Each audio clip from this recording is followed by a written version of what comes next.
ओम नमः शिवाय। सभी को हरिहर। कैसे हैं आप सभी भाई बहन? तो चर्चा करेंगे उस दिव्य दरबार की, जिस दिव्य दरबार ने हमारे जीवन को बदला है, हमारे जीवन को अंधेरे से प्रकाश की तरफ प्रकाशमय कर दिया है। और ऐसे तो हमारे बीच में बहुत सारे ऐसे हमारे गुरु भाई बहन हैं जो इस जूम मीटिंग के अंदर आते रहे हैं, और हर एक गुरु भाई की, हर एक गुरु बहन की एक कुछ ना कुछ दिव्यता जरूर होती है, क्योंकि हम सभी बाबा के भक्त हैं, बाबा के शिष्य हैं। लेकिन आज हमारे बीच में जो गुरु भाई हैं वो बहुत ही खास हैं। बहुत खास इसलिए मैं कह रहा हूँ क्योंकि अगर उनकी जो आध्यात्मिक यात्रा देखी जाए तो वो भी बहुत अद्भुत है। अगर उनके जीवन के अनुभव देखे जाए तो वो भी बहुत अद्भुत है। अगर शुरुआत से अगर उनके जीवन को हम जानने का प्रयास करें तो हम पाएंगे कि जीवन में बहुत सारे कॉम्प्लिकेशंस थे, और उन कॉम्प्लिकेशंस के जो सवाल जो मन में होते हैं, उन सवालों के जवाब को ढूंढते हुए जब वो दरबार में पहुंचे, तो दरबार में पहुंचने के बाद कुछ बहुत सारे दिव्य अनुभव उनको हुए। तो चलिए हम सभी मिलके एक ऐसे हमारे दरबार के बाबा माँ के असीम कृपा पात्र एक ऐसे गुरु भाई को हम यहाँ पे बुलाना चाहेंगे, जिनके अनुभव हम सभी सुनेंगे और जिनके भजनों ने हमेशा हमारे मन को मोहा है। हम उनके भजनों को सुन के मोहित होते रहे हैं, और आज इस जूम मीटिंग के माध्यम से लाइव भी हम उनसे बहुत सारे भजन सुनेंगे। और सिर्फ सुनेंगे नहीं, बल्कि ये हमारा सौभाग्य है कि हम ऐसे दिव्य प्रकाश के साथ बाबा के खास भक्तों में से एक वो हैं, तो उनके साथ मिलके हम सभी मिलके भजन करने वाले हैं, भजन गाने वाले हैं। तो चलिए मैं आप सभी को अनम्यूट करता हूं और आप सभी हरिहर बोल के स्वागत करें डॉक्टर मोहन कमल रमन भाई का। हरिहर हरिहर। चलिए, आवाज ठीक जी। मैं मोहन कमल, आप सब जैसा कि जानते ही हैं, और ये असीम कृपा वास्तव में हमारे भाई कृष्णा जी ने कहा कि बाबा माँ का असीम प्यार, असीम आशीर्वाद मेरे ऊपर रहा कि एक सामान्य से लड़के को, गांव भर के एक सामान्य से लड़के को एक इंटरनेशनल पर्सनैलिटी बना दिया। शुरुआत तो शुरुआत से ही होनी चाहिए। दरबार हम क्यों गए, सबसे बड़ी बात होती है। हर व्यक्ति की जिंदगी में एक ऐसी सवाल होता है या एक ऐसी समस्या होती है जिसको लेकर हम दरबार जाते हैं। तो वो कौन सी चीज थी आपकी जिंदगी में जो आपको दरबार तक पहुंचने पे जिसने विवश किया, और उसके बाद आपकी जिंदगी में कैसे कैसे हुआ, आपको कैसे कैसे आगे मार्गदर्शन मिला, तो वो सारी चीजें आप डिटेल में एक बार बता सकते हैं। उसके बाद हम सब मिलकर आपसे सवाल बहुत सारे करने वाले हैं। यात्रा हमारी आध्यात्मिक जो शुरू हुई लगभग जब मैं 10-11 वर्ष की उम्र का था, उसी समय से हमारी आध्यात्मिक चिंतन, मनन, मंथन शुरू हो गया था। सबसे पहले तो यह कंफ्यूजन था कि आत्मा होती है कि नहीं, परमात्मा होते हैं कि नहीं, भगवान नाम का कोई चीज भी होता है या नहीं, भगवान अगर होते हैं तो हमें दिखते क्यों नहीं है, आदि आदि इस तरह के कई सारे चिंतन मंथन हमारे जीवन में चलते रहे लगभग 10-11 वर्ष की उम्र से। आगे चलते चलते सन 1990 ईस्वी में फिर हमारा एक साहित्य से वास्ता पड़ा, वो रजनीश नाम से, ओशो नाम से। उनकी बहुत सारी किताबों को, बहुत सारे दर्शन को जानने समझने के बाद और जीवन में जो कुछ कुछ घटित होता था, इससे यह अंदाजा लग गया, मुझे यह विश्वास हो गया कि नहीं, भगवान होते हैं, परमात्मा होते हैं। उस साहित्य से यह इतना अंदाजा लग गया कि परमात्मा तक पहुंचने का जो मार्ग होता है वो सदगुरु होते हैं। बगैर गुरु के आप वहां तक नहीं पहुंच सकते हैं। तो गुरु मिलेंगे कहाँ? तो गुरु मिलेंगे कहाँ? जो हमारे घर में एक आध्यात्मिक परिवेश बचपन से ही रहा, शुरू से रहा, पुश्तैनी रहा। बराबर हम लोगों के यहाँ सत्संग हुआ करता था, तो उसमें जितने भी परंपरागत गुरु जो चेहरे मोहरे से दिखते थे, दाढ़ी मूंछ वाले, गेरुआ वस्त्र वाले, टीका चंदन कमंडल वाले, उनसे जब हमारा वास्ता पड़ता था तो कहीं से भी कोई भी वाणी उनकी हमको टच नहीं करती, कोई भी वाणी उनकी हमें छूते नहीं थी। ऐसा मुझे कभी कभी ऐसा भी लगता था कि ये जितने भी लोग हैं, हो सकता है कि शायद मैं ही इनका गुरु हूँ, इनको भी मैं 6 महीना पढ़ाऊंगा, इनको मैं साल भर पढ़ाऊंगा, है ना। तो कहीं से भी कोई फीलिंग नहीं आती थी, क्योंकि मेरा यह मानना बहुत शुरू से रहा कि श्रद्धा से शीश कहीं झुकाया नहीं जाता है। गुणवत्ता जहाँ होती है, शीश स्वतः ही वहां झुक जाता है। ये मेरे जीवन का एक बहुत ही पंच लाइन है, या कह लीजिए कि मेरा व्यक्तिगत पंक्ति है मेरी। मैंने कहीं लिखा भी था, इसे अपनी डायरी में लिखा हुआ भी है कि श्रद्धा से शीश कहीं झुकाया नहीं जाता, गुणवत्ता जहाँ होती है, शीश स्वतः ही वहां झुक जाता है। फिर एक अंतर्द्वंद मेरे जीवन में आने लगा। परमात्मा तक पहुंचने के लिए लगभग 19-20 वर्ष की मेरी अवस्था रही होगी। तो उस समय एक बहुत ही लगभग 1.5-2 साल तक एक बहुत ही गहरा मंथन मेरे अंदर चला कि मैं गृहस्थी जीवन में आऊं या सन्यास जीवन, दोबारा ही रह जाऊं, शादी न करूं। इस अंतर्द्वंद में पड़ने के बाद, चूंकि तेवर से हम थोड़ा से राजपूताना अंदाज के हैं, तो गृहस्थी से भागने का मतलब कहीं ना कहीं मुझे लग रहा था कि कायरता की एक निशानी होगी। तो फिर मैंने एक डिसीजन ले लिया वहां पर कि नहीं, हम गृहस्थी में भी आएंगे, और अपने जीवन को मैंने उस समय एक जो गुरुदेव बोलते हैं ना कि संकल्प संकल्प, तो कितना गहरा संकल्प रहा होगा यह कि मैंने अपने आप को लगभग 20 वर्ष की उम्र में इस बात के लिए तैयार कर लिया कि हम गृहस्थी में आएंगे और 20 वर्ष की उम्र से लेके 50 वर्ष की उम्र तक जो है सो अपनी गृहस्थी को संभालेंगे और बीच बीच में जैसा जो कुछ हुआ अध्यात्म के लिए हम प्रयासरत रहेंगे और 50 वर्ष जब हमारी उम्र हो जाएगी तो हम अपने गुरु की खोज में चलेंगे। ये मेरे लगभग 19-20 वर्ष की अवस्था का डिसीजन था। आगे चल के 21 साढ़े 21 वर्ष की उम्र में आया तो शादी भी हो गई, 22 वर्ष में एक बेटा हो गया, 23 वर्ष में एक बेटा हो गया, मतलब बच्चे को बच्चा हो गया, कहने का ये मतलब हुआ। फिर वहां से हमारी जो गृहस्थी होती है, जो व्यवस्था होती है, वो चलती चली गई। इसी बीच में 1995 ईस्वी से मैं राइटिंग की दुनिया में आ गया। एक शेर से कहानी शुरू हुई थी, फिर मैं गीत लिखने लगा, गजल लिखने लगा, नॉवेल लिखने लगा, आगे चल के फिल्म स्क्रिप्ट और न जाने फिर प्रोफेशनली भी बहुत सारा काम किया। लेकिन वह सब जितना भी किया मैंने, उसमें जितनी प्रतिभा हमारे अंदर थी उसमें से शायद 1% भी हम उसका अचीव नहीं ले सके। इन बातों पर ज्यादा गौर हमारा नहीं हो पाता था कि ऐसा क्यों हो पाता है। बाद बाकी आगे चल करके कुछ मित्रों के साथ में रह करके कुछ एस्ट्रोलॉजर वगैरह के पास सब लोग हमको लोग पकड़ पकड़ के ले जाने लगे। तो पहली बार जिस एस्ट्रोलॉजर के पास में गया तो ऐसी ऐसी बातें बोला कि वो बोल रहे थे और मैं सुन रहा था और हंस रहा था कि ये क्या बोले जा रहे हैं कि मैं कितना भी कुछ कर लूं तो मेरी रोटी पर नमक नहीं आएगा। अरे ऐसा भी कहीं होता है यार। 2-2.5 घंटे तक उन्होंने हमारा ट्रीटमेंट किया, बहुत सारी किताबें निकाल निकाल के लेंस लगा लगा के पंप चेक करते थे और इतना अत्तर पत्थर लिख दिया उन्होंने। फिर मैं वहां से वापस निकला तो वहां से मैं एक चीज लेकर निकला, मैंने कहा कि जिस हिसाब से ये देख सकते हैं ऐसा तो मैं भी कर सकता हूँ। तो सबसे पहले मैं रेलवे स्टेशन गया और कुछ किताबें खरीद के पामिस्ट्री और एस्ट्रोलॉजी साइंस का ले आया। अब मैंने उसको पढ़ना शुरू किया। मेडिकल प्रोफेशन में 95 ईस्वी से ही मैं था व्यक्तिगत रूप से, वैसे मेरा एक पुश्तैनी कारोबार है। तो पेशेंट की कमी रहती नहीं थी, तो जो पेशेंट सब देखते थे कि दवाई से नहीं कुछ हो रहा है तो उस पर मैं अपना प्रैक्टिकल करना शुरू कर दिया पामिस्ट्री एस्ट्रोलॉजी के साइंस के हिसाब से। तो कुछ उसमें भी सफलता मिलने लगी। बाद में पता चला 2-3 वर्ष के बाद कि मेरी डॉक्टरी पीछे हो रही है, मेरी पामिस्ट्री आगे चल रही है। लोग हमसे मतलब उसी एस्ट्रोलॉजी के लिए बात करने आ रहे हैं, लेकिन मैं उसमें कुछ पैसे लेता नहीं था तो मुझे लगा कि मैं तो बर्बाद ही जाऊंगा, भूखे मर जाऊंगा। तो मैंने फिर उसको धीरे धीरे करके साइड करना शुरू कर दिया और तमाम चीजें मैं भूल गया।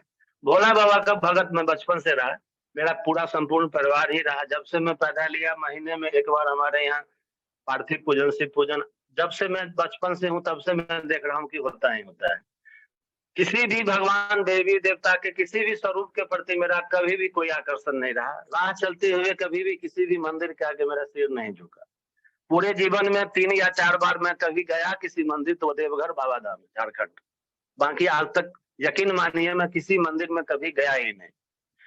फिर गुरुओं की तलाश, जीवन में गुरु गुरु की बात आती गई। होते होते 2011 ईस्वी में एक गुरु की सानिध्यता मिली भी, मैं दीक्षित भी हुआ क्रिया योग महाविज्ञान के अंतर्गत।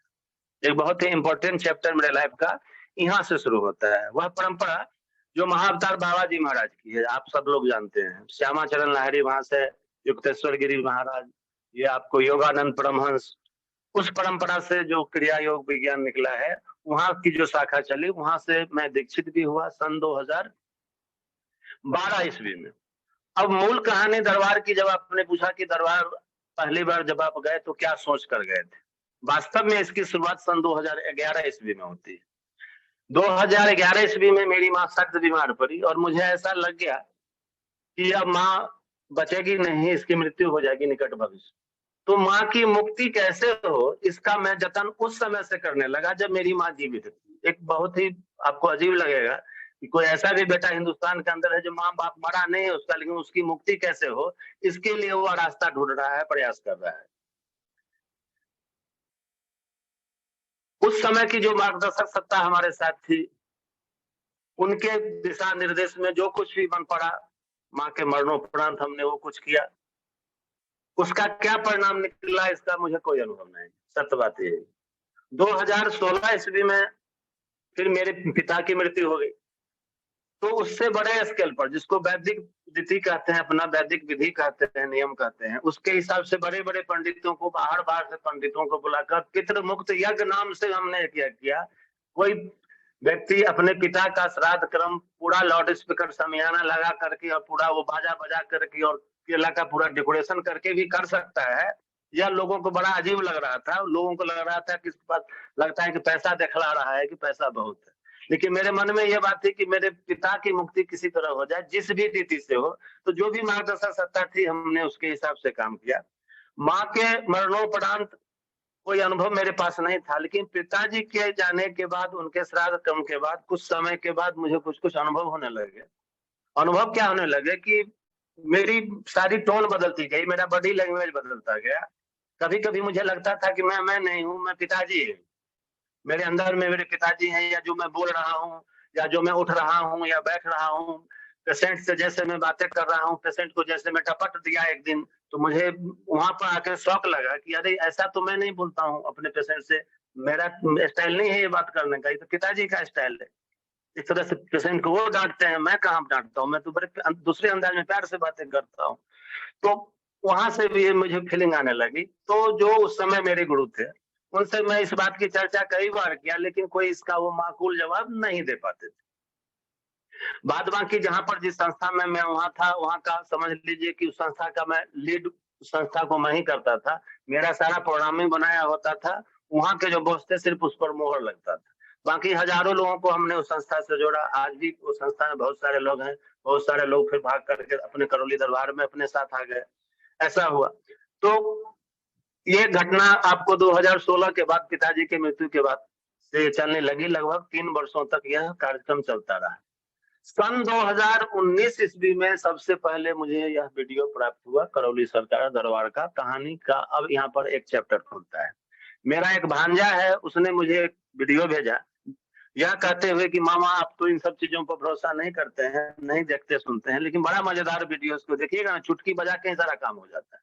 तो इतने प्यार भरे अंदाज में उसने कहा था। कोई कोई होता है ना आपके जीवन में कि जिसकी बात आप टाल नहीं पाते हैं, तो उसमें से मेरा प्यारा भाईना बिट्टू है। तो उसने वह भेजा और इतने प्यार से कहा कि मैंने कहा कि देख ही लेते हैं आखिर है क्या इसमें। तो पहला वीडियो भैया कृष्णा मैंने मजेदार के रूप में देखा, लेकिन जब मैं देखा तो एक आकर्षण जो होता है, जो कहते हैं लोहा चुंबक की ओर खिंच जाता है, तो मैं चिपक गया उससे। मैंने कहा भाई ये तो बड़ा मजेदार चीज है। और एक बड़ी महत्वपूर्ण बात है कि अपने मेडिकल प्रोफेशन में मैं एक शोध में बहुत वर्षों से लगा हुआ था कि कुछ बीमारियों को हम जो है जब इलाज करते हैं, तो बड़ी ईमानदारी से इलाज करने के बाद भी कुछ बीमारियां ऐसी होती है जो हम 80% तक ठीक कर देते हैं, लेकिन 20% बीमारी जो अटकती है वो अटकी रह जाती है, वो ठीक नहीं हो पाती है। कुछ केस ऐसे आते थे जिसको हमने ठीक कर दिया, लेकिन 2-3 वर्ष के बाद फिर वही सेम चीज रिपीट होके आ गया। तो भाई ये क्यों आया? कभी ये देखते थे कि बाप में ठीक हो गया तो घर में पुतोह को पकड़ लिया, बेटा को पकड़ लिया, पत्नी को आ गई, वही तरह की समस्या। तो मेडिकल साइंस इसको हेरिडिटिकल डिजीज, अनुवांशिक बीमारी के रूप में मानता है। तो अनुवांशिक बीमारी के रूप में जो दवाइयां दी गई है उसके ट्रीटमेंट के लिए, तो आखिर फिर वो सही तरीके से काम क्यों नहीं करती? ये लगभग 1995-96 ईस्वी से इस बात पर मेरा चिंतन मंथन तो चल रहा था, लेकिन कोई सही रास्ता इसका, सही साइंस पता नहीं चल रहा था क्या कि माजरा क्या है। 2019 के सितंबर अक्टूबर में जब यह वीडियो मिला, तो पहला वीडियो तो मजेदार के रूप में देखा, फिर 2-3 वीडियो जो कहे कि और देख लेते हैं, तो उसके बाद लगा कि नहीं ये मजेदार जगह नहीं, ये तो दमदार जगह है। इसी चीज की तो खोज में हम 25 वर्षों से हैं कितनी कि आखिर सुंदर ये बात बीमारियां ठीक क्यों नहीं होती। मजेदार जगह नहीं है, दमदार जगह है। हरिहर दमदार जगह है ये, है ना। और इसी चीज की तो खोज में हम वर्षों से लगे हुए हैं कि आखिर हम चाहकर भी पूरी ईमानदारी से काम करने के बाद भी आखिर पेशेंट को 100% ओके, कुछ पेशेंट को क्यों नहीं कर पाते हैं। तो उस वीडियो को लगातार देखने लगा। एक इसी तरह की डायरी मैंने वो उस समय एक ले लिया था, उसमें भूत विज्ञान मैंने उसका चैप्टर बना दिया। क्योंकि लिखने पढ़ने वाला विद्यार्थी था, तो गुरुदेव का स्पीच फिर खोजने लगा, ट्रीटमेंट छोड़ करके। ट्रीटमेंट तो जो समझ गया कि ऐसे चुटकी बसती है, ये साइंस है, ये हो सकता है, इसमें कोई बड़ी बात नहीं, लेकिन इसकी मूल थ्योरी में क्या है, तो गुरुदेव के कुछ प्रवचन ढूंढने लगा मैं। तो गुरुदेव का जो 2 डिस्कोर्स बहुत पुराना वाला है, सबसे पहले वाले बड़ा जबरदस्त डिस्कोर्स है, आज भी मैं उसे कभी कभी सुनता हूँ, है ना। इतनी तमाम बातें उसमें, उसको मैंने अपने चैनल पर भी डाला था बाद में। तो उसको मैं सुनता गया और उस पर नोट बनाता गया। और ये तमाम बातें जहां मैं उस समय जहां से जुड़ा हुआ था, जहां से मैं दीक्षित था, वहां मैं इस बातों को शेयर करने लगा। अब शेयर करने लगा तो अपना हाना में मुंह अपना डोलाते रहे हो। होते होते उसी बीच क्या था कि जो भगना मेरा मुझे यह वीडियो दिया था, उसके पिताजी कैंसर से जूझ रहे थे। ओह, तो कैंसर से जूझ रहे थे, तो एक बड़ी विचित्र मामला था, खतरनाक मामला था ही। और वह लड़का भांजा भी मेरा उस आश्रम से जुड़ा हुआ था जहां से मैं जुड़ा हुआ था, मेरे माध्यम से वो वहां गया था। तो वहां उन्होंने फिर मुझे क्या कहा कि ये 7 हवन की प्रक्रिया उन्होंने मुझे बता दी। कहाँ? मेरे आश्रम में, जहां मैं पहले था। और मैं ये उस समय ये नहीं समझ पाया कि ये नकल यहीं का मारा जा रहा है, अर्थात यहाँ करौली सरकार का पूरा नकल वहां उतारने की पूरी कोशिश। ठीक है। तो जैसे जैसे मैं हवन करते गया, पेशेंट की हालत और भी खराब होती गई। यहाँ तक कृष्णा जी कि मेरे शरीर से पूरा ब्लड जो है, ऐसा लगा कि मेरे शरीर से पूरा ब्लड सो गया। पूरा ब्लड का धार, मैं जब सोता था तो मैं सपने में देखता था कि पूरे अर्ध निद्रा की अवस्था में कि मेरे बॉडी से ब्लड बाहर जा रहा है। और उठने के बाद ऐसे लगता था कि जब मैं 10 वर्षों से शायद मैं बीमार हूँ, इतना कमजोर हो गया हूँ तमाम तरह के हवन करने के बाद। लेकिन चूंकि हमेशा एक एक्सपेरिमेंटिव ब्रेन रहा है, रिस्क लेने वाले लोग रहे, तो इन चीजों को ध्यान नहीं दिया गया, चलो देख लेंगे ऐसा। क्योंकि महादेव के भक्त रहे तो कभी डर बहुत कम लगा मुझे, शायद ही कभी डर लगा हो। भय बहुत कम लगता है मुझे, किसी भी चीज तो घुस जाओ कहीं भी। 2 बजे रात भी हम अकेले में चलते आए हैं बहुत शुरू से। तो लोग कहते हैं कि भाई ये कैसा है, तो खैर ये बातें होगी। तो यहाँ का जो नकल है करौली दरबार का, अपने दरबार का नकल हमारे उस आश्रम में होने लगा। उसके बाद जैसे जैसे गुरुदेव वहाँ छड़ी चलाते थे उस समय में, यहाँ भी वो छड़ी वड़ी चलाने की स्थिति आ गई। होते होते क्या हो गया कि 1 आध महीने के अंदर ही मेरे बहनोई की मृत्यु हो गई, कैंसर वाले की। ठीक है, मृत्यु हो गई। अब उनके श्राद्ध क्रम के लिए, क्योंकि यंग ब्लड ही थे, तो लोगों ने कहा कि गया जी चले जाइए। लोग गया जी गए, तो मुझे भी साथ में जाना पड़ा।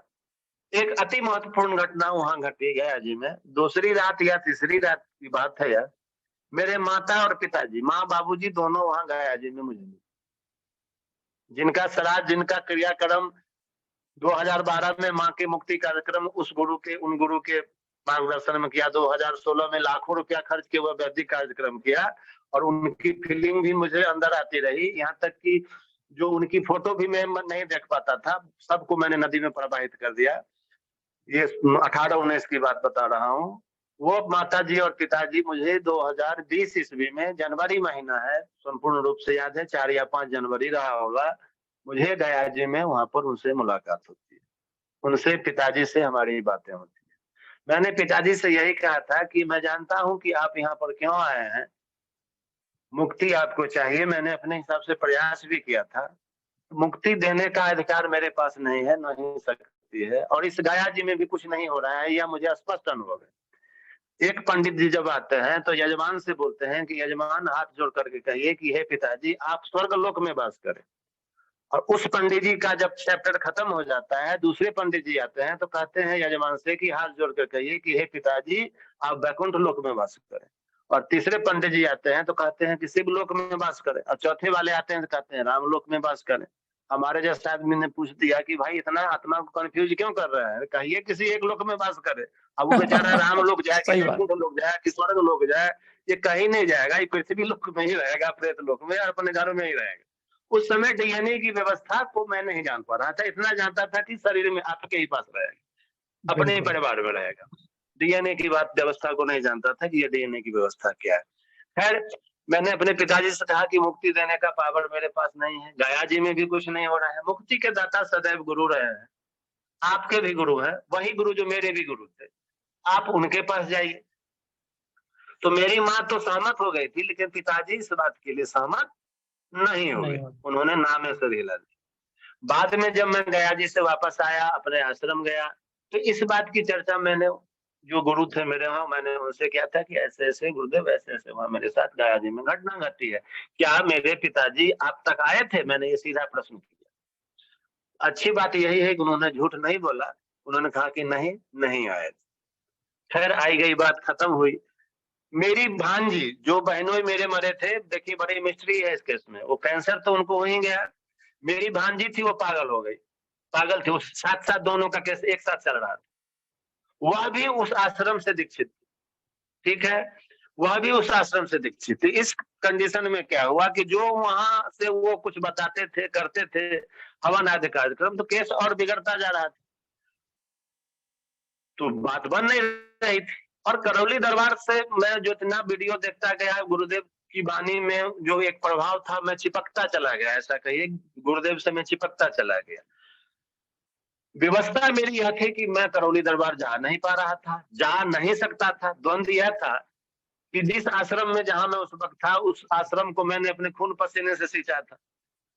सैकड़ों नहीं हजारों लोग मेरे माध्यम से वहां जुड़े थे, मेरे कहने से जुड़े थे। अब उतने सारे जब मुझे ये आशंका थी कि मैं जब ये आश्रम छोड़ूंगा तो मेरे साथ साथ मेरे पीछे पीछे बहुत सारे लोग यहाँ से निकल जाएंगे, चले जाएंगे। तो ये मुझे लग रहा था कि जिस चीज को अंपायर को अपने अपने हाथों से बनाया है, फिर अपने हाथों से उसको ध्वस्त कर रहे हैं, तो ये माथे पकड़ के एक अंतर्द्वंद की जो भावना थी। दूसरी यह एक बात यह भी चल रही थी कि लोग क्या कहेंगे, लोग कहते नहीं आप लोग सबसे बड़ा रोग क्या कहेंगे लोग, तो लोग क्या कहेंगे कि भाई कभी कहता है इस गुरु के पास चलो, कभी कहता है उस गुरु के पास चलो, ये सबको बिला मतलब का ये नचाए हुए है।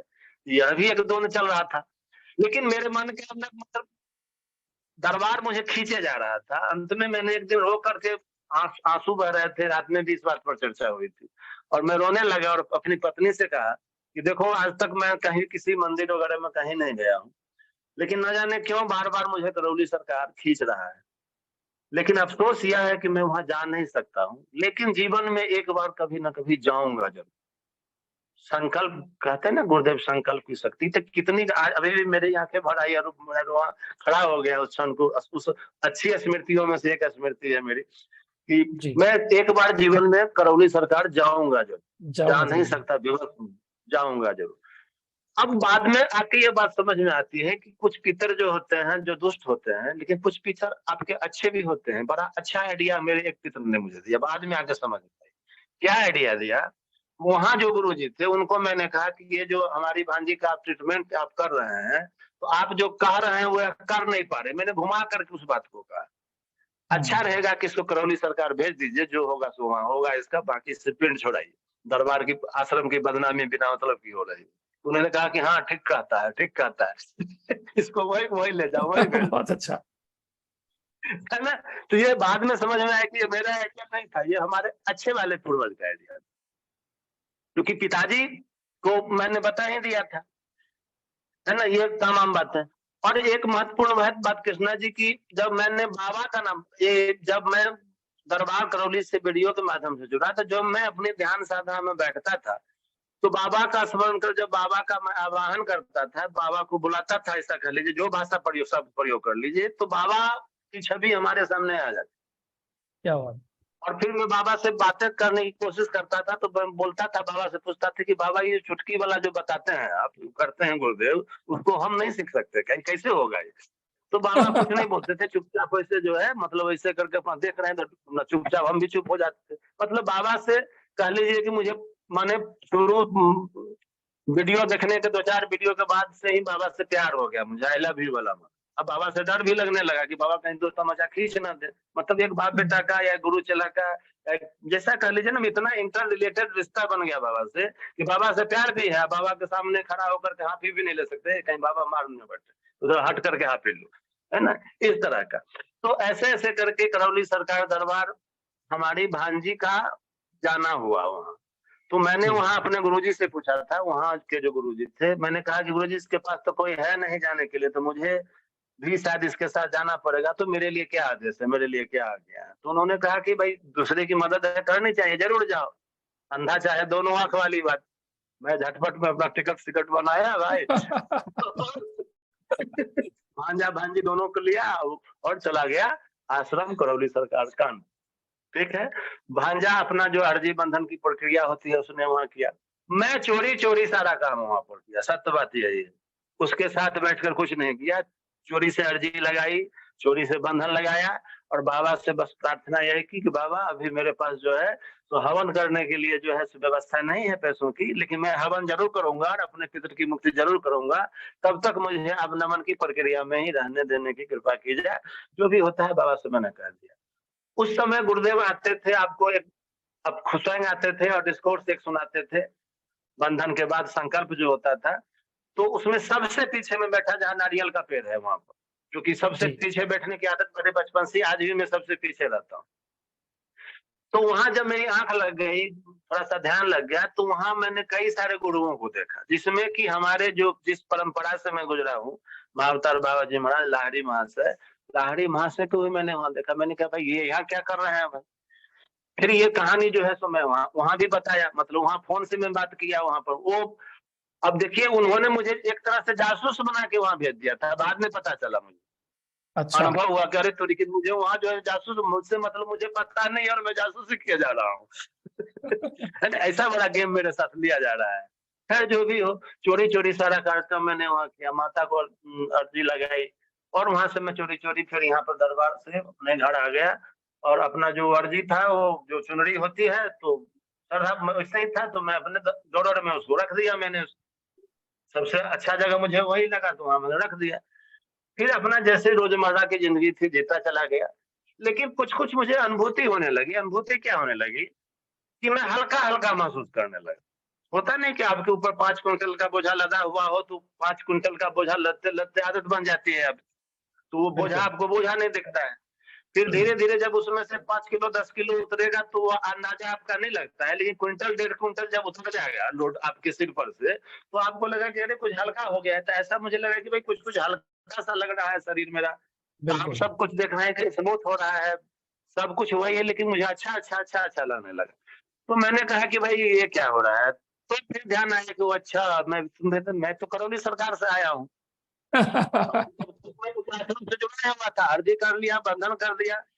द्वंद ये बात का था कि भाई अब हम गमे जिंदगी कुछ तो दे मशवरा, एक तरफ उसका घर एक तरफ मैं किधर जाऊं होता नहीं है फैसला, एक तरफ उसका घर एक तरफ मैं किधर। अब यहाँ पर जहाँ जैसे आश्रम से जुड़े हैं यहाँ रहे कि करौली सरकार जाए।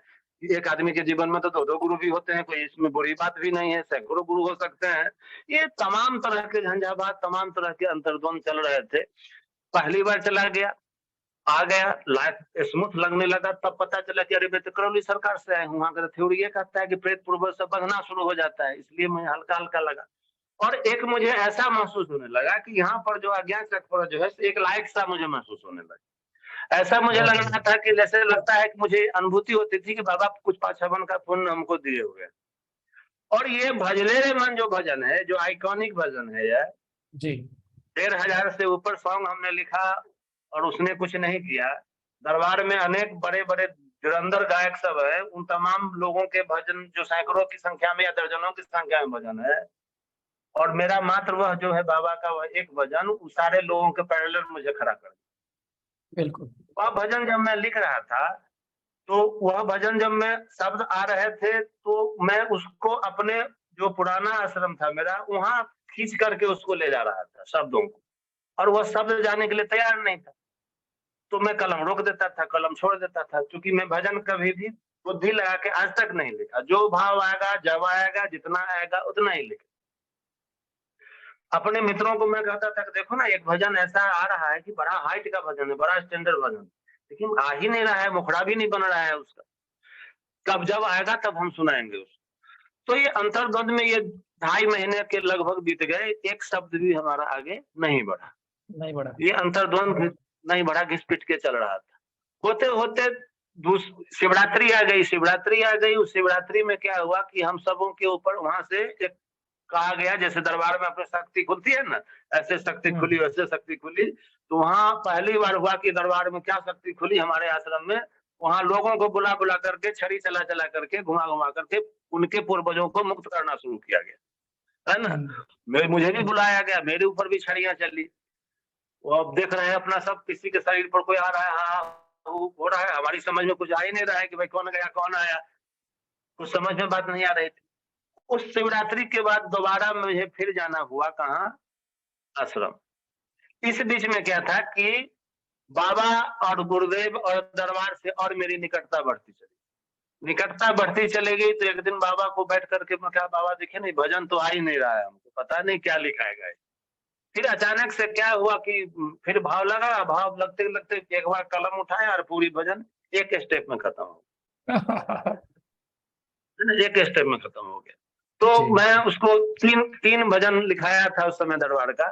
तीनों भजन को मैंने पेपर में लिया और मैं फिर दूसरी बार दरबार अपने भांजी को लेकर के भांजा के साथ वहां पर पहुंचा। मैं तो वहां पर पहुंचा, देखिए बहुत इंपॉर्टेंट चैप्टर है कृष्णा जी यहाँ पर कि जी। वास्तविक समस्या, अगर टाइटल की बात करते हैं तो मुख्य समस्या तो दरबार जाने के बाद मेरी शुरू ही हुई। दरबार के पहले तो मैं ठीक ही था दरबार जाने से। क्योंकि वो 5 क्विंटल का बोझा ढोते ढोते आदत पड़ी हुई थी। बिल्कुल सही बात, पता लेकिन ही नहीं जब होता हमें दरबार प्रॉब्लम्स गया क्या तो है बहुत। प्रॉब्लम में है। दरबार जाने के बाद तो समस्या की शुरुआत ही हुई हमारी। जब दूसरी बार मैं दरबार गया और पूरे लाइट के साथ में गया था, पूरा शरीर मेरा भरा हुआ था, ऊर्जावान लगता था। 3 भजन लेकर के मैं वहाँ गया और मैं किसी तरह चाहता था कि गुरुदेव के हाथ में वो पर्ची चली जाए। लेकिन उस समय तो इतनी ज़्यादा भीड़ होती थी और इतना टाइट सिक्योरिटी, गुरुदेव तक पहुँचना तो बड़ा असंभव बात वाली बात थी। तो हर हाल में मैं वहाँ पर किसी भी तरह कोशिश करता था, तो मैं वहाँ नहीं पहुँच सका। बाकी जो फिर सेवादार थे तो मैंने कहा कि चलो कोई बात नहीं है, कहे उसको मैंने दे दिया और मैंने कहा कि बाबा के चरणों में इसको चढ़ा दीजिए। यह सोच कर कि कभी गुरुदेव उसको देखेंगे तो बड़ा सुंदर सा भजन है, कोई गायक होगा तो गवा देंगे इसको। जी। लेकिन एक भाव वहाँ पर मेरे मन में उत्पन्न ले लिया। बहुत सारे भक्तगण जो आज सुन रहे हैं इन चीज़ों को, यहाँ तो जितने भी बैठे हैं सब उच्च कोटि के ही भक्त हैं। लेकिन यह वीडियो अगर कभी जाता है और कुछ नए लोग मिले, इसको सुने तो इस चैप्टर को, इस पंक्ति को ज़रूर याद रखें कि एक क्षण के लिए अगर आप दरबार से कटते हैं, तो आप मीलों पीछे हो जाते हैं। शायद आपकी यात्रा आप वहीं पहुँच जाते हैं जहाँ से आप शुरू हुए थे या कभी-कभी तो उससे भी ज़्यादा पीछे चले जाएँ। वहाँ पर मुझे यह इस बात का आभास हुआ, वह जो पन्ना मेरा भजन जो गुरुदेव के पास नहीं पहुँच पा रहा था और मुझे बिल्कुल वहाँ पर कोई तवज्जो ही नहीं दी जा रही थी, तो मेरे मन में यह भाव उत्पन्न लिया कि बड़ी कंपनी का चपरासी होने से बढ़िया है कि छोटी कंपनी का मैनेजर बना रहा जाए। क्योंकि जहाँ मैं जिस आश्रम में था, वहाँ का मैं कह लीजिए चीफ मैनेजिंग डायरेक्टर में ही था। वहाँ मेरी उँगली पर सारा कार्यक्रम चलता था, यहाँ तो मेरी कुत्ते जैसी हालत हो गई है। इससे बढ़िया तो भाई वहीं है। ये मेरे मन में भाव आया भाई साहब, मेरा शरीर क्षण भर में बाहर निकलते-निकलते काला हो गया। ठीक है? मैं घर आया, वहाँ से दरबार से बाहर निकला, तो ये बातें भी मेरे दिमाग से निकल गई, क्या हुआ नहीं हुआ। वहाँ से आने के 15-20 दिन के बाद तो ड्रामा स्टार्ट लिया है, अब तो पार्टी शुरू ही हुई हमारी अभी। अब आकर अब आकर जब यहाँ पर हमारे पास अचानक कह लीजिए कि रातों रात मुसीबत का सामना, जो पूरा लाइफ जो एक तरह से एवरेज जो बढ़िया लाइफ जीता है वैसा जीता आया। बहुत ज्यादा कोई ऐसा नहीं कि संघर्ष भरी कहानी। ठीक है, कमाना है, खाना है, घर है, परिवार है, जमीन है, जायदाद, बीवी बच्चे, माँ बाप सब तो था ही। एक एवरेज लाइफ जैसा होता है। हाँ, हमारी प्रतिभा के हिसाब से वो नहीं था। तो सफलता के मायने कई होते हैं कि एक मैट्रिक पास आदमी अगर 50,000 का महीना कमाता है तो सुपर सक्सेस कह लीजिए, और एक पीएचडी आदमी अगर 50,000 कमाता है, वह सफल नहीं है, वह सफल है। उसको 5 लाख बिल्कुल। कमाना चाहिए। देखिए, मैट्रिक पास व्यक्ति अगर 50,000 कमाता है तो सुपर सक्सेस, उसको अंबानी के साथ आप खड़े कर सकते हम्म, हैं, है ना? तो ये प्रॉब्लम हमारे वहाँ लाइफ में शुरू हो गया और उसी वक्त लग गया 22 मार्च को आपको लॉकडाउन। लॉकडाउन। अब भाई लॉकडाउन लग गया 2020 का था। अब दरबार जाए तो जाए कैसे? अब तो सारा माजरा ही बंद हो गया। अब तो तरेगन खाता है, दिन माने धरती सूझता है, आकाश सूझता है। एक सेकंड में सारी बातें हमारी समझ में आ गई। बाबा बड़ी कृपा हुई कि मेरी समझ में बात आ गई कि बेटा तुम गिरा क्यों? ये चैप्टर भी आखिर तुम इस स्थिति में आ क्यों गए? समझ में सारी बात आई। झटपट फिर कैसे-कैसे करके जो है कुरियर की सेवा से हमने वहाँ 5 हवन मँगवाया, है ना? 5 हवन मँगवाया, फिर दरबार की जैसे-जैसे प्रक्रिया लॉकडाउन कभी लगता था, कभी खुलता था और फिर वह जो भजन है, उस भजन को लेकर के दरबार में तो जमा कर दिया। कुछ भी वहाँ रिस्पॉन्स उसका नहीं आया। फिर मैंने संदीप भाई को व्हाट्सएप पर खोज करके संदीप भाई को मैंने वो भजन भेजा कि भाई साहब आप हो सके तो इसको गा लीजिएगा। तो उन्होंने कोई रिस्पॉन्स इस पर नहीं लिया, तो मैंने भी दोबारा रिकॉल करना उचित नहीं समझा। कहा जाने दीजिए, बड़े लोगों की बड़ी बातें होती हैं, हटाइए कोई बात नहीं। तो फिर मैंने कहा कि मैं इसको किससे गवाऊँ? मेरी इच्छा थी कि दरबार का कोई भक्त गाए, चूँकि बाबा का भजन है तो बाबा का कोई भक्त गाएगा तो वो फीलिंग उसकी अलग आएगी। भावनाएं आएंगी उसकी, बिल्कुल। तो भावनाएँ उसमें टेस्ट आएगा, वह फीलिंग्स आएगी उसके अंदर। तो कोई बाबा के भक्त मिल नहीं सके, एक संदीप भाई ही थे उस समय में और कोई थे भी नहीं। तो मैं कहा कोई बात नहीं, कोई भोला बाबा का भक्त होते हैं, बाबा का भक्त नहीं मिला तो भोला बाबा का भक्त। तो उसमें हमारे एक मित्र ही हैं, हमारे जो बहुत करीबी मित्र हैं, शिक्षक भी हैं, वो महादेव के भक्त भी हैं, हैं? तो मैंने उनसे कहा कि भाई साहब ऐसे-ऐसे है, जो हमने एक भजन लिखा है, हमें तो गाना आता नहीं है, तो आप इसको गा लीजिएगा। तो उन्होंने कहा हाँ सर ठीक है। म्यूजिक वगैरह बनवाया, म्यूजिक वगैरह बनवा करके जब टाइम जो था उसका रिकॉर्डिंग का, तो हम लोग पहुँचे वहाँ पर। अब जब रिकॉर्डिंग स्टार्ट होगी 10 मिनट में, तो उनको घर से कॉल आ गया मम्मी का कि कुछ बीमार या क्या कुछ हो गए। तो उन्होंने कहा कि मुझे सर जो है सो एकदम इमरजेंसी में घर जाना ही जाना होगा। ये रिकॉर्ड आज नहीं हो सकता है, बाद में करें। जब वो चले गए तो मैं बिल्कुल खामोश हो गया कि भाई ये क्या हुआ। तब आकर के मेरे माथे में एक बात क्लिक किया कि वहाँ बेवकूफ आदमी है, बाबा कह रहे हैं कुछ और हम कर रहे हैं कुछ और। म्यूजिक डायरेक्टर को मैंने कहा कि वो मुझे देख रहा था, मैं उसको देख रहा था। मैंने कहा कि देखते कि आचार हो ऐसे ही अपना बिहारी अंदाज माइक तक लाओ, गाना हमको है सुनना बाबा को है, तो इसमें कहाँ पर राग रागनी है। बिल्कुल। भाई साहब सिंगल टेक में वही भजन है, कोई रिटेक उटेक नहीं है उसमें। जहाँ पर गला क्या बज बात है। गया, जहाँ पर रो दिया मैंने, वहाँ पर देखिएगा तू पग पूजे कमल मोहन गुरु माता संगे राधा रमन, वो गला मेरा वहाँ पर मैं वहाँ गाते गाते आवाज से रुलाई आ गई थी, तो गला मेरा क्रैश कर गया। तो मैंने कहा कोई इसकी एडिटिंग से एडिटिंग नहीं, जो है सुनना है बाबा को, दुनिया सुने, कोई पैसा तो बनाना नहीं, हम प्रोफेशनल तो है नहीं, बहुत सही। जाने दो। 9 सवा 9 मिनट का वो भजन बना। अंत में टेक्निकली उस भजन का अंतिम मुखड़ा जो होना चाहिए, अंतिम होना चाहिए, वो मुखड़ा से लास्ट होना चाहिए, जो नहीं है। तो मैंने कॉल किया कि भाई ये अपने अंत में मुखड़ा क्यों नहीं लगा। उसने कहा कि भाई 9:15 का भजन, इतना लंबा भजन कौन सुनता है। तो मुझे गुस्सा उठ गया। मैंने कहा भाई जो भक्त होंगे तो सुनेंगे। बाद में वह भजन मैंने दरबार में दिया, तो मैंने देखा कि दरबार के चैनल से लोड नहीं हुआ। 2-4 दिन के बाद मैंने यूं ही, मेरा एक चैनल था तो मैंने डाल दिया कि डाल दो इस पर। वो भाई उसको 15 दिन 20 दिन महीना जाते जाते देखी कि भाई इधर कई सारे चैनलों से चलने लगा, क्या बात है। ब्लास्ट करने लगा। फिर उसके बाद फोन आने लगे, मैसेज आने लगे, लोगों ने कहना शुरू किया कि भाई ये बहुत छोटा सा भजन लग रहा है आपका, 9 मिनट का है, खत्म हो जाता है, मुझे लगता है कि शुरू ही हुआ है, तो इसको ऐसा करिए कि लंबा कर दीजिए। लॉन्ग इसके वर्जन। लिए सबसे बड़ा योगदान है आपके ही राजस्थान से एक जूही बहन है, हमारी जूही बाबा की भक्त। उसने मैसेज किया कि भैया जो है सो आप इसको जो है लंबा कर दीजिए इसको। तो मैंने उनसे पूछा क्या करें, कि नया नया शब्द जोड़े हैं या क्या करें। तो बोले कि नहीं, शब्द जोड़ने की जरूरत नहीं है, वो जितना है ना उसी को 2-3 बार रिपीट कर दी, है ना। तो मैंने कहा ठीक है, उसी ने ज्ञान दिया मुझे। तो मैं 40-42 मिनट का उसी को, मेरा एक मित्र ही है, इंजीनियर है, तो मैंने कहा यार मोबाइल से ही इसको एडिट उडिट करके बस वही सादा काम जुगाड़ टेक्नोलॉजी पर है, क्योंकि मैं चाहता हूँ कि मैं टेक्नोलॉजी से PhD हूँ, पूरा हिंदी वाली है, PhD का मेरा ये फुल फॉर्म, पूरा हिंदी वाली। ऐसे ऐसे चली हमारी कहानी होनी भाई साहब। फिर वो बाबा का जन्मोत्सव आया तो उसमें सीधा सीधा जो है तो बाबा यहाँ जहाँ से, फिर मैंने ये आश्रम छोड़ दिया यहाँ जहाँ मैं पहले था। फिर बाबा यहाँ जहाँ से हम छोड़े थे पढ़ाई, अपनी व्यवस्था को गुरुदेव ने, बाबा ने, दरबार ने अपने करुणी सरकार में, वहां से ही मेरी स्टार्ट भाई। जैसे का मैट्रिक पास कर गए और नई यूनिवर्सिटी में गए, नहीं करना, डायरेक्ट आपका इंटरमीडिएट में एडमिशन होगा। अब फिर वहां से करते करते इस बार तो बाबा सनातन पारी पूरी टीम का ही लीडिंग करने का पूरा अवसर 5 दिनों का सौभाग्य दिया था। तो दरबार ये है हमारा। दरबार में मुख्य रूप से गया 2 कार्यों के लिए। इम्पोर्टेंट चैप्टर यह है आपके प्रश्न का। पहला गया अपने माता पिता की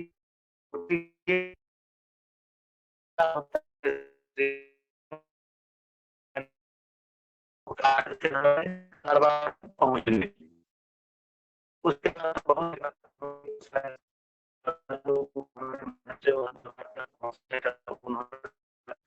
स्कूल में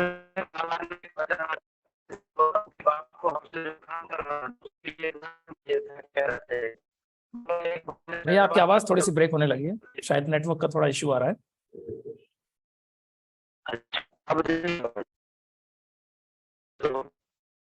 हाँ, आपकी वॉइस थोड़ी अभी रुकने लगी है, नेटवर्क इशू हो रहा है आपको।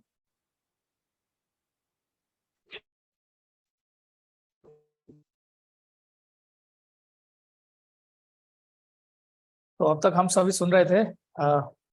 कितने सुंदर अनुभव है आप, मतलब मेरा तो बहुत ज्यादा भाव विभोर हो गया था भैया की बातों को सुनते हुए। तो एक ऐसा मतलब अनुभव भी बाबा की कृपा से आज देखो कितनी सारी अच्छी बात भैया से हमें जानने को मिली कि भजन तैयार हो गया, सब कुछ तैयार हो गया, गाने के लिए सिंगर भी बाहर से उन्होंने बुला लिए।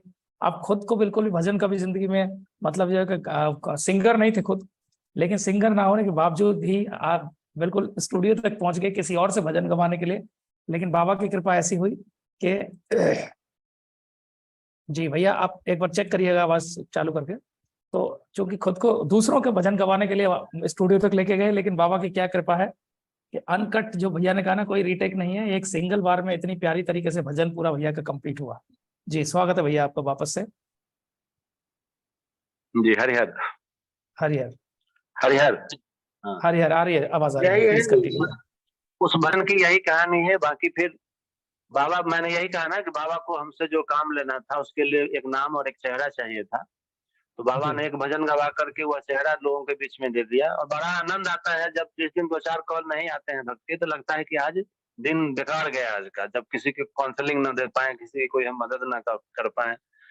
तो यूट्यूब चैनल के माध्यम से उस समय था, तो फिर जो अपना कार्यक्रम करते रहे, अनमोल अनुभव की सीरीज चलाते गए, या एक एक बंदे का जवाब हमारे चैनल पर देखिएगा तो जो भी प्रश्न होगा एक एक का जवाब मैंने दिया है आज तक।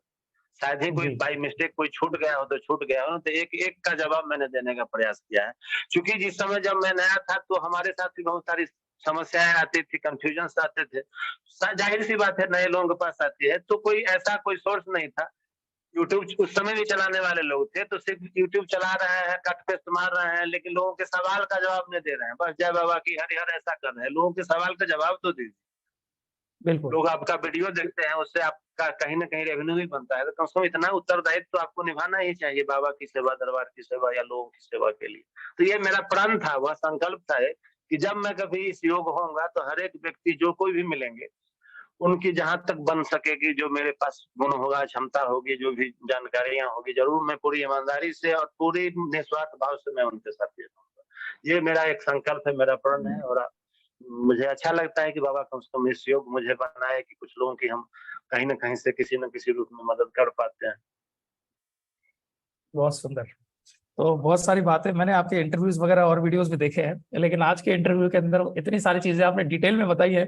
एक्चुअली भैया इस जूम मीटिंग को करने का हमारा उद्देश्य यही है। वैसे भी यूट्यूब पे क्या होता है, जब हम काम कर रहे होते हैं 10-15 मिनट 20 मिनट के वीडियोस तक ही हम सीमित रह जाते हैं, लेकिन इतने बड़े अनुभव को 1 घंटे 2 घंटे में भी मतलब कंप्लीट करना वो नहीं हो पाता है। सो बहुत कंप्लीट सारे करना हमारे नहीं, बीच अगर में। आप मुझे वक्त देंगे तो ये कम से कम 10 एपिसोड, छोटे छोटे चैप्टर। सबसे पहले तो आपको बहुत बहुत धन्यवाद इस बात के लिए कि ये जो कार्यक्रम आपने शुरू किया है, इस कार्यक्रम की शुरुआत हम 1.5 साल पहले करना चाह रहे थे। जैसा कि मैंने आपसे कहा कि मैं टेक्नोलॉजी से मैं PhD हूँ, ये और बिल्कुल। पूरा हिंदी वाली है, तो मैं इसको तो मैं और प्रकाश जी, संतोष जी, ऐसा मिल करके हमने 3 लोगों का बनाया था ग्रुप, कैसा करके, चूंकि वो इंजीनियर साहब हैं तो उनके पास थोड़ी टेक्नोलॉजी है। जी तो मैंने कहा कि आप लीड करिए इस चीज को, और ऐसे ऐसे करके लोगों को बुलाएंगे, लोगों को जोड़ेंगे। हमने कई तरह से, चूंकि हम राइटर रहे तो और डायरेक्शन लाइन से भी रहे हैं, तो एक विजन जो होना चाहिए, मेरे पास बहुत सारे विजन है, ऐसा ऐसा प्रोजेक्ट बहुत सारा है हमारे पास, प्लानिंग बहुत जी सारी है, लेकिन प्रारूप देने वाले होते हैं। और दूसरी बात यह होती है कि बाबा हर काम के लिए हर बंदे को फिक्स किए हुए हैं। तो ये जो डेफिनेटली। आपने कार्यक्रम शुरू किया, इसके लिए बाबा ने आपको फिक्स किया हुआ था, तो हमारे माध्यम से हमारे प्रयास बात हो रही। लेकिन अच्छी बात यह रही कि जो हमने सोचा था, जिसकी परिकल्पना हमने करी थी, जिस पर एक दिन हम लोगों ने 3 लोग बैठे भी थे, हम संतोष जी और प्रकाश जी, बल्कि एक दिन हम लोगों ने ज्वाइन भी किया था, स्टार्ट भी किया था, लेकिन वो कहानी आगे बढ़ नहीं सकी। वो आपके जी माध्यम से आगे बढ़ना बढ़ना था। मोहन के आगे से हाथ से बढ़े, चाहे कृष्ण के आगे बढ़े, दोनों तो कृष्ण और मोहन दोनों तो बात बढ़ाओगे। बहुत सुंदर। चलो, ये बहुत सुंदर बात कही आपने। तो अच्छा, अब एक काम करते हैं भैया, जैसे कि आपने और कहा कि मेरा लोगों के जो कंपनी सवाल का के नाम जवाब ही नहीं है मिल पाए। कृष्ण कृष्ण कृष्ण मोहन जमन। हाँ जी। हाँ बिल्कुल। जैसे आपने कहा कि लोगों के जो सवाल के जवाब है वो बहुत सारे लोग नहीं दे पा रहे थे, तो इसी चीज को समझते हुए ना भैया इस प्रोग्राम की मैंने शुरुआत करी थी। क्योंकि मुझे भी ऐसा लगता था, क्योंकि जैसे शुरुआती दिनों में जैसे हम लोगों ने प्रक्रिया अपनी पूर्ण करी, तो उस समय हमें बहुत सारी ऐसी परेशानियों का सामना करना पड़ा था। आश्रम ने अपने पूरा भरपूर अपना मैनेजमेंट कर रखा है, लेकिन चूंकि लाखों की संख्या में भक्त है, तो इतने सारे भक्तों के सवालों के जवाब देना अपने आप में एक बहुत भारी काम होता है। लेकिन धीरे धीरे हमारी पूरी सेना तैयार होती गई। जैसे बाबा ने सनातन प्रहरी जो बना है, सनातन प्रहरी को जैसे अब लीड करने का जिम्मा आपके ऊपर आ गया, तो सनातन प्रहरी के रूप में हमने अपनी एक बहुत बड़ी आर्मी तैयार करनी है, जो जिनका एक ही उद्देश्य होगा कि उनके जीवन में बाबा माँ की कृपा कैसे बरसे। बस हम सभी का यही प्रयास है। तो इसीलिए मुझे लगा कि एक ऐसा कार्यक्रम होना चाहिए जहाँ पे हम दूसरों के सवालों के जवाब दें। तो फिर इसमें क्या हुआ भैया, मैंने देखा कि जो सबसे ज्यादा तकलीफ में है वो नए व्यक्ति हैं, जिनको कंफ्यूजन है बहुत सारे, और जो ये पीछे बहुत सारी चीजें जो नेगेटिव चीजों को करने की, आश्रम के खिलाफ एक बहुत बड़ा षड्यंत्र करने की कोशिश की गई थी। लेकिन ये तो हम सभी जानते हैं, दिव्य दरबार है तो कोई कुछ बिगाड़ नहीं सकता। लेकिन कुछ लोग इससे भ्रमित हो जाते हैं, जिन लोगों की जिंदगी में जो नकारात्मकता है उनको परेशान कर रही होती है, तो वो नकारात्मकता एक दूसरे नकारात्मक विचार को खींचती है। तो इस वजह से बहुत सारे लोगों का और नुकसान हो रहा है। तो हम सभी को मिलकर क्या करना है, लोगों तक एक सही जानकारी पहुंचानी है। इसलिए नहीं कि हमें अपने दरबार का प्रचार करना है, क्योंकि दरबार तो हमारा दिव्य दरबार है, ये तो पूरे ब्रह्मांड में संपूर्ण जगह पे इसकी शक्ति व्याप्त है, हमारे आपके सभी के घरों में। हमें इसलिए करना है क्योंकि एक मानव जाति की सेवा, जैसे हमारे गुरुदेव भी दिन रात हम सभी की सेवा में लगे हुए हैं, क्योंकि आज कहीं भी किसी हम आश्रम में जाते हैं तो वहां पे शिष्य गुरु की सेवा करते हुए मिल जाएंगे। ये पहला हमने दरबार देखा है जहाँ पे गुरु अपने शिष्यों की दिन रात सेवा कर रहे हैं, और यही सही मायने में जो हमारे बाबा ने कहा है, गुरुदेव ने कहा है। जी राजकुमार भाई, मैंने गुरुदेव को कभी भी ऐसे करके हाथ उठाते नहीं देखा, बिल्कुल। हमेशा देखा तो ऐसे डेफिनेटली है ना। परसों अभी हमारी शालिनी दीदी यहाँ पर है, यहाँ ज्वाइन किया हुआ है उन्होंने। परसों उनसे बात हुई तो दरबार में ही थी, उन्होंने कॉल किया था तो बोले कि दरबार में ही है। तो मैंने पूछा कि वहाँ दरबार में लोग भक्त सब कितने हैं, तो उन्होंने बोला कि अभी ज्यादा नहीं, खाली खाली है। तो गुरुदेव यहाँ थोड़े हैं, गुरुदेव हरिद्वार चले गए हैं। तो मैं बड़ा बिल्कुल मैं शॉक, और मैंने उनसे कहा कि देखिए गुरुदेव से सीखने के लिए हजारों बात, जब भी गुरुदेव का बर्थडे आता है तो गुरुदेव कोई ना कोई बहाना लगाकर दरबार से बाहर ही चले जाते। लेकिन उनको इतने आडम्बर है, लोग फूल माला प्रणाम पाती मिठाई के, ये बिल्कुल असहज हो जाते हैं गुरुदेव इन चीजों से, जैसा मुझे प्रतीत होता है। गुरुदेव से सीखने के लिए कितनी सारी बात, जी जी यही चीज है, ज्ञान का तो विकास हमेशा। अच्छा, एक बात कमल मोहन भैया, जो मैं जरूर आपसे उस बारे में प्रकाश चाहूंगा। जैसे बीच में ये मतलब हमारे बाबा के ऊपर एक बात लोगों को मतलब बहुत लोगों में हाईलाइट किया गया था कि ये तो ऐसे बाबा हैं जो जेड सिक्योरिटी में रहते हैं, इनके पास में तो मतलब खुद के इन्होंने अपने जो सिक्योरिटी जो गार्ड्स रखे हुए हैं, बाउंसर्स रखे हुए हैं, बाउंसर से लोगों को पिटवाते हैं। तो हालांकि मैंने अपने वीडियो में बताया था कि वो जो बाउंसर हैं वो उल्टे हमारी सेवा करते हैं। मैं आपको एक वाक्य जरूर शेयर करना चाहूंगा। जब पहली बार मैं दरबार गया था तो जो हमने जो चीज देखी, चलिए बाउंसर हैं ठीक है, वो अपनी ड्यूटी कर रहे होते हैं, लेकिन हमने पहली बार अपनी जिंदगी में ऐसा देखा, बाबा पूजा करने के लिए माँ के मंदिर में गए और बाबा लौट के आए, उससे पहले जो सबसे पीछे जो हमारे जो अनिल भैया हैं एचएस में, जो हेड सिक्योरिटी ऑफिसर, अनिल भैया ने बाबा के जो चप्पल थे वो चप्पल जैसे घुमा के ऐसे करके सीधे करके रखे कि बाबा जब वहां से उतर के आएंगे तो सीधे जो है बाबा को उल्टे चप्पल नहीं मिलने चाहिए, सीधे चप्पल नहीं मिलने चाहिए। तो ये चीज जब हमने देखी कि ये हेड सिक्योरिटी ऑफिसर है यहाँ पे, और हेड सिक्योरिटी ऑफिसर जो कहीं भी आप जाके, ये श्रद्धा आपको कहीं देखने को मिलेगी नहीं, ये बिरले है। तो उस चीज का मेरे मन के ऊपर एक बहुत बड़ा गहरा प्रभाव पड़ा। तो वीडियो में मैंने इस चीज का जिक्र किया था कि बाबा के पास में समय का बहुत अभाव होता है, और बाबा ने जो सिक्योरिटी वो इसलिए नहीं रखी है कि कोई बाहर से अटैक करेगा, वो सिक्योरिटी सिर्फ इसलिए कि बाबा के जो कार्यक्रम सुचारू रूप से कर सकें, और बाबा को अपने पैर, जब लोग पैर छुए आके, लोग मालाएं पहनाए, ये सब चीजें, इन सब चीजों से बाबा बचते हैं। इसीलिए उनका एक रास्ता क्लियर करने के लिए कि जो भक्त लोग हैं, भक्तगण हैं, वो बाबा के पैर जाके ना छुए, क्योंकि बाबा नहीं चाहते कि आप उनके पैरों में जाके बढ़े। बाबा तो हमारे ये कहते हैं कि जो हमारे सबके गुरुदेव हैं वो परम पूजनीय श्री राधा रमण जी मिश्र हैं, तो आप जाके उनके पैर पकड़िए, उनके पैर पकड़ेंगे तो जिंदगी में सारे काम होंगे। इसके बारे में आपका क्या कहना है कमल भैया? आपने तो सारे सवालों का जवाब ही दे दिया। कुछ तो लोग कहेंगे लोगों का काम है कहना, छोड़ो, है ना। क्या राम की सेना नहीं थी? क्या राम के इर्द गिर्द लोग नहीं रहते थे? क्या कृष्ण के इर्द गिर्द लोग नहीं रहते थे? क्या शिव बाबा के इर्द गिर्द नंदी, भृंगी और श्रृंगी और तमाम लोग नहीं रहते हैं? क्या आप अपने परिवार के मुखिया हैं, जब आप कहीं जाते हैं तो आपके अगल बगल लोग नहीं रहते हैं? ये तो छोटी सोच वाली बात है। ये लोगों का ये कहना है, कहने दीजिए, इस सबको फर्क क्या पड़ता है? अगर आज देखिए ना कि अगर गुरुदेव उन चीजों को के इर्द गिर्द लोग ना रहे तो भक्तों का काम है। गुरुदेव छोड़ दीजिए, गुरुदेव को सिर्फ ड्रेस हटा दीजिए तो बाकी है क्या? काला ड्रेस और चश्मा है इसीलिए लोग लग रहा है ना कि वो ये है, फलाना है, ढिमकाना है। जी, बाकी तो वो सारे सेवक ही है, सारे भक्त ही हैं। सारे एक ड्रेस का एक कोड होता है, ये विशेष लोग हैं इन चीजों के लिए। आज पीला वस्त्र धारण करके क्यों बोला जाता है दरबार में आइए गाउन पहन के? क्यों दरबार से ये चीज या कहीं भी, इसका क्या मतलब है? जब इन चीजों को जो लोग समझ ही नहीं पाएंगे तो लोगों का तो काम एक तो हमेशा है कि जो आपको ऐसे ही बातें बोलेगा। आप सोने के समय में नाइट ड्रेस का प्रयोग क्यों करते हैं? सूट पहन के क्यों नहीं सोते? सूट पहन के क्यों नहीं सोते हैं? नाइट ड्रेस पहन के आप स्पीच देने क्यों नहीं जाते हैं? आप टॉयलेट, लैट्रिन, वॉशरूम में ही बैठकर टॉयलेट क्यों करते हैं? आप कहीं भी कर लीजिए भाई। हर चीज का एक विशेष स्थान है, विशेष व्यवस्था है। बहुत सुंदर। हर चीज की एक व्यवस्था है। हर चीज की एक तांत्रिक व्यवस्था है। तंत्र का मतलब क्या है, गुरुदेव बार बार कहते हैं। इस चीज को तो लोग समझ ही नहीं पाएंगे। आप उनके घर में आप जो भी लोग कहते हैं उनको मैं यहाँ से कहना चाहूंगा कि आप अगल बगल कहीं भी जाते हैं तो क्या आपके परिवार के इर्द गिर्द जो भी कोई लोग हैं परिवार के आपके इर्द गिर्द क्या नहीं होते हैं? क्या कोई आपकी बिल्कुल और पड़ोसी आपका हाथ उठाएगा तो क्या आपके घर के बच्चे उसको छोड़ देंगे? अगर छोड़ देंगे तो आपके बच्चे हैं ही नहीं, जरूर पड़ोसी के ही बच्चे, है ना? सही बात है। इसलिए तो लोगों की सोच है, उस सोच पर क्या काम करना है? हमें अपना काम करना है, अपनी अच्छा, मस्ती में एक चैट बहते बॉक्स चलना में है। एक मैसेज, एक चैट बॉक्स में हमारे बीच में BSR भाई हैं, तो इन्होंने एक चैट बॉक्स में मैसेज डाल रखा है और इन्होंने लिखा है, भैया कि कृष्णा जी आप संकल्प लीजिए, परम पूजनीय बाबा माँ मेरी आवाज का वोकल कॉर्ड ठीक करने की कृपा करें। थोड़ा मार्गदर्शन दे इनको आप। आपके लिए कहा है ना? जी हो सकता है कि क्योंकि आप एक स्पीकर अच्छे हैं, आप जूम मीटिंग को अटेंड करते हैं या लोगों को करवाते हैं, तो उन्होंने एक शुभचिंतक होने के नाते कहा कि आपकी आज आवाज और भी अच्छी हो जाए और भी आपका वोकल कोड बढ़िया हो जाए, डायरेक्ट टोन में बातें हो, और ऐसा होता जी भी है, होना भी चाहिए। जी जी, तो हर चलिए कोई इनसे तो थोड़ा बात सा हम चर्चा करते हैं।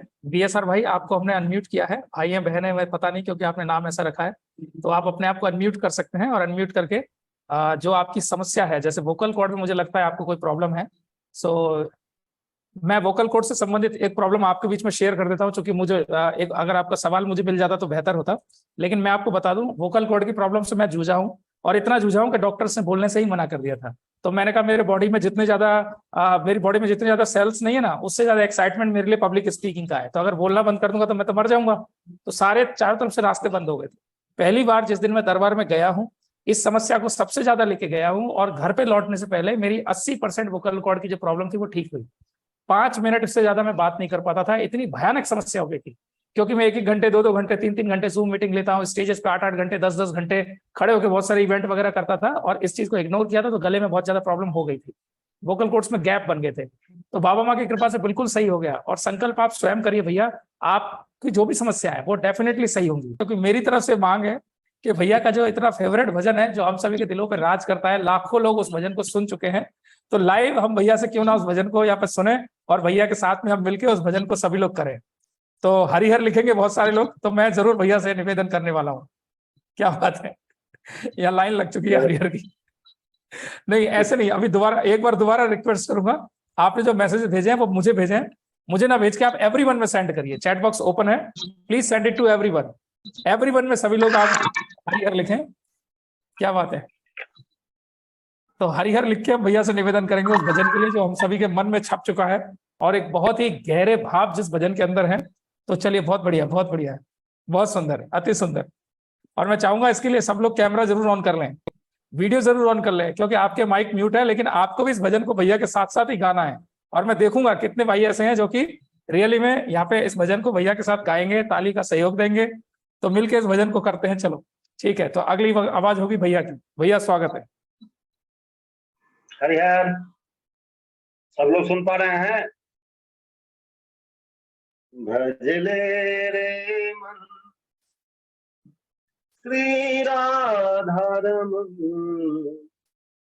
श्री राधारमन, श्री राधारमन, भजले रे मन श्री राधारमन, श्री राधारमन, श्री राधारमन, शरणागत हो, शरणागत हो सद्गुरु चरणन, श्री राधारमन, श्री राधारमन, भजले रे मन,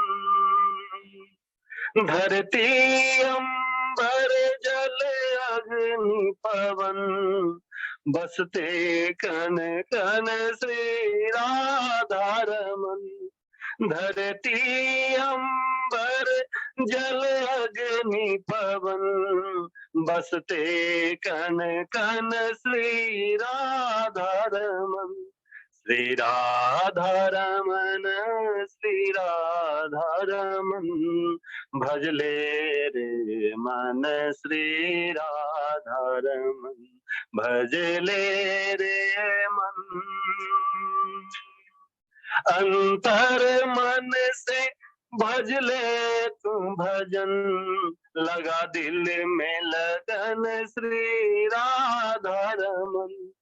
अंतर मन से भज ले तू भजन, लगा दिल में लगन श्री राधा रमन। श्री राधा रमन, श्री राधा रमन, भज ले रे मन श्री राधा रमन।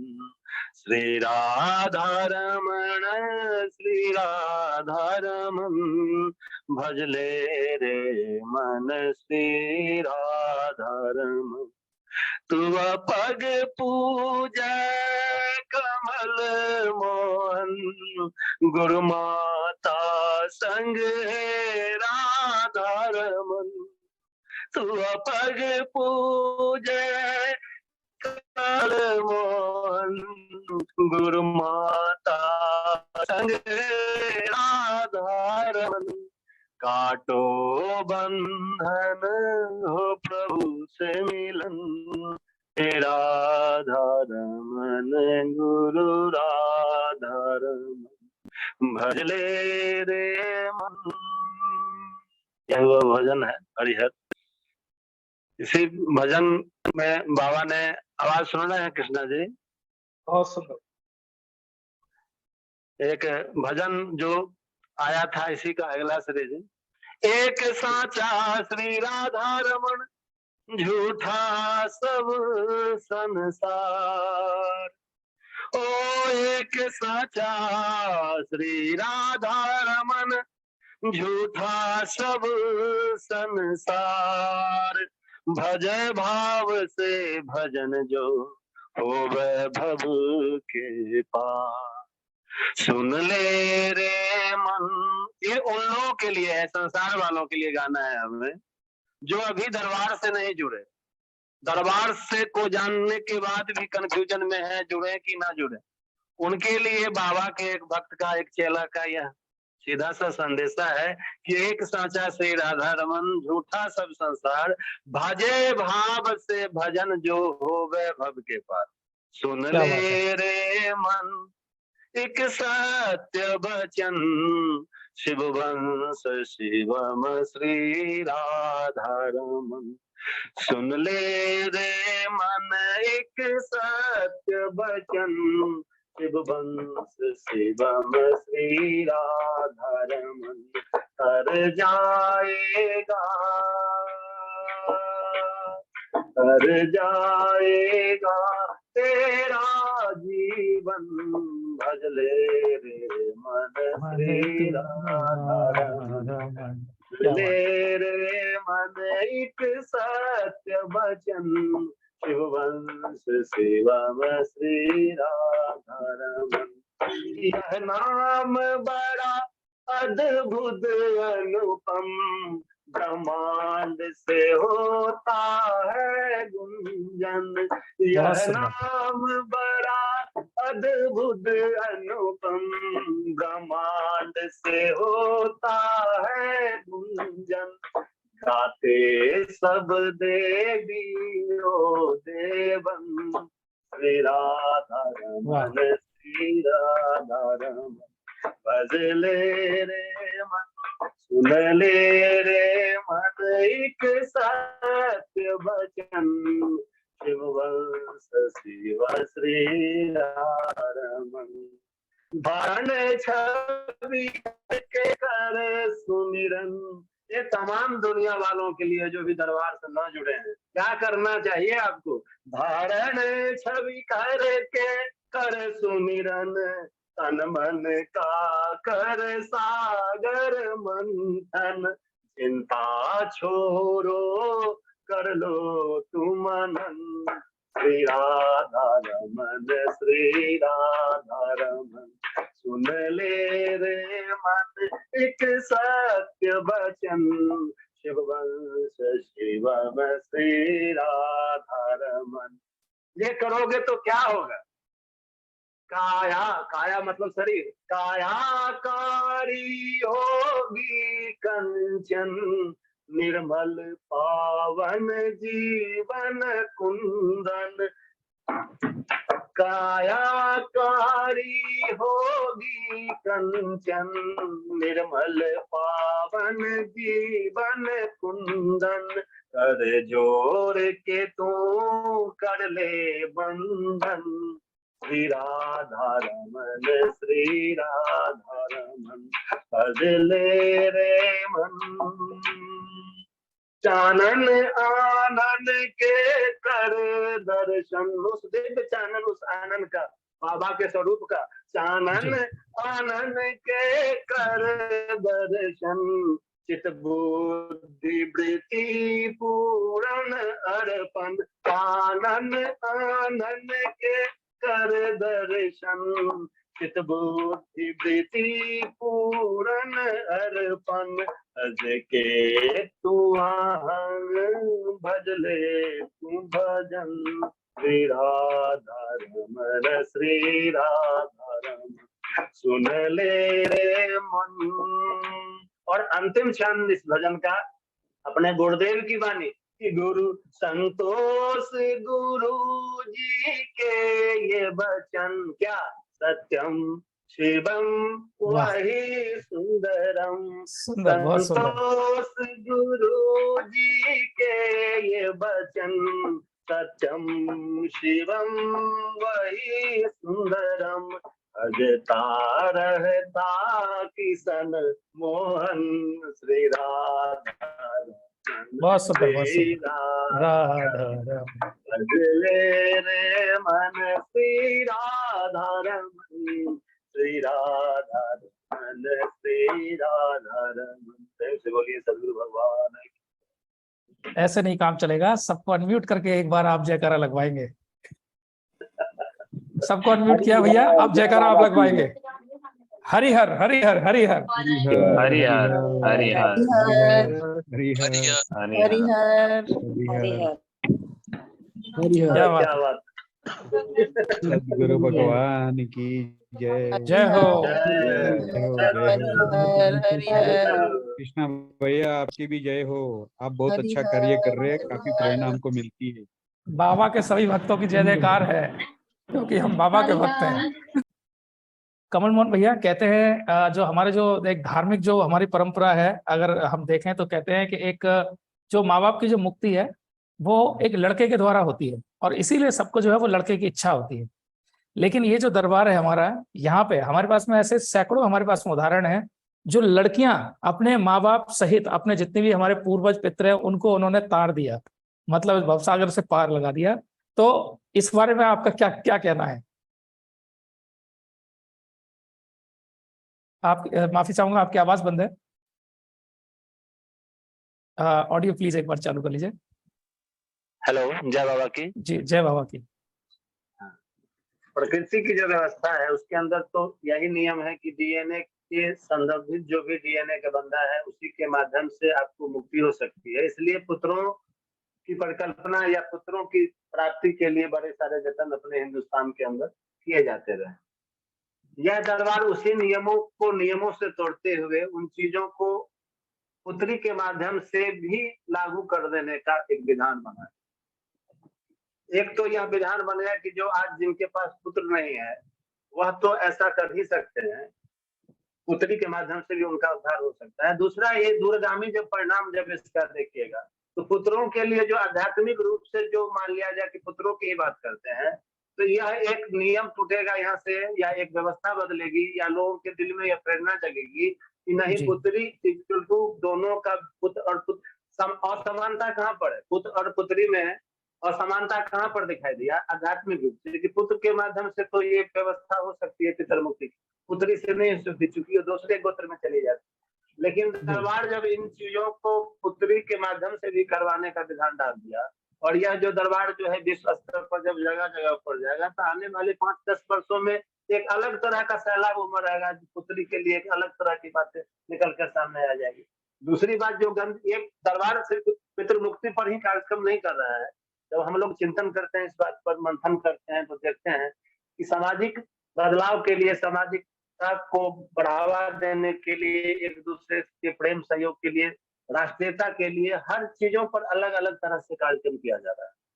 ये तो पुत्र जी। पुत्री की बात होगी, लोगों के अंदर से जब गंदगियां खत्म होगी तो पुत्र पुत्री का भाव खत्म हो रहा है। आज बहुत सारे लोग दरबार से जुड़े हुए हैं, पुत्री है जिनके पास वो पुत्र की कल्पना लेकर वहां गए थे, कामना लेकर गए थे, लेकिन अब उनके मन में कोई कामना नहीं है। मैंने ऐसा दर्जनों के बिल्कुल चाहे वो पुत्र की कामना को लेकर, लेकिन आज पुत्र उनके पास नहीं है, 4 साल से जुड़े हुए हैं और कोई अपेक्षा भी नहीं लेवल 2 और लेवल 3 के लिए पैसा।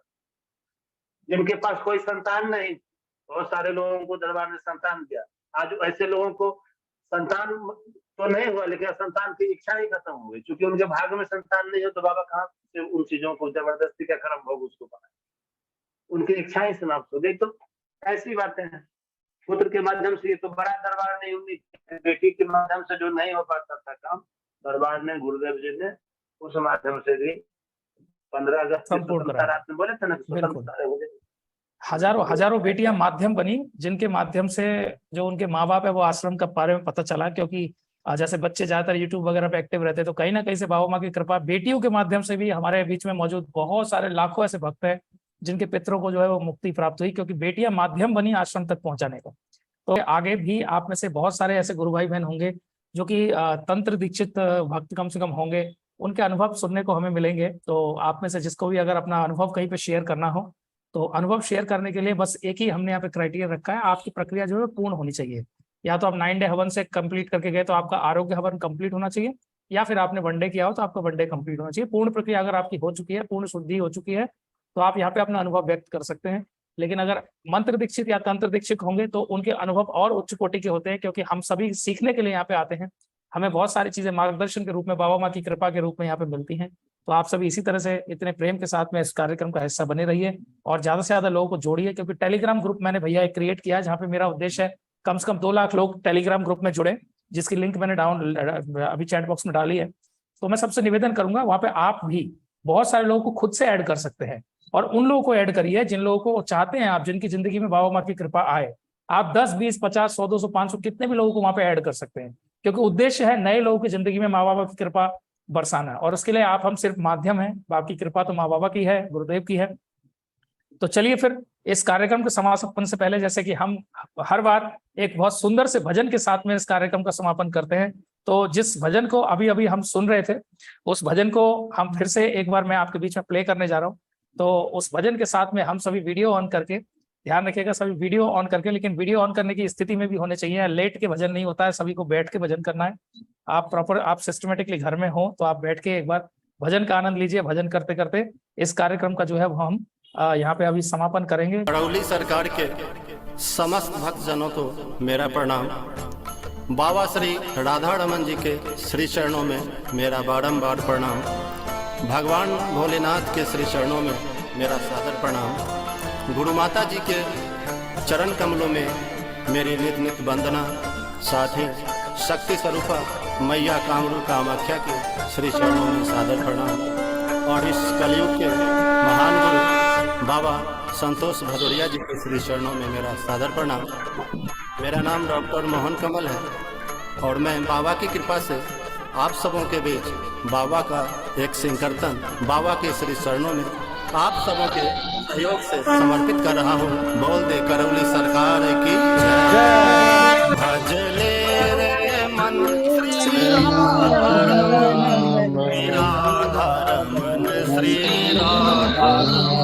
बहुत धन्यवाद सभी भाई बहनों को। और आज आप सभी को मेरी तरफ से कार्यक्रम का समापन करते समय हरिहर। आप सभी को बाबा माँ की कृपा आपके जीवन में बनी रहे और इसी तरह से हम सभी के बीच में प्रेम सौहार्द बढ़ता जाए और हम सब मिलके लाखों लोगों का एक परिवार बनाए। हरिहर हरिहर हरिहर। जय बाबा की। बाबा का भजन, ये इसका ट्रैक बना हुआ है, बनारस जाने पर रिकॉर्ड में हो रहा है। बहुत जल्दी होगा और हम बहुत एक्साइटेड हैं अगले भजन को सुनने के लिए। हरिहर भैया, हरिहर।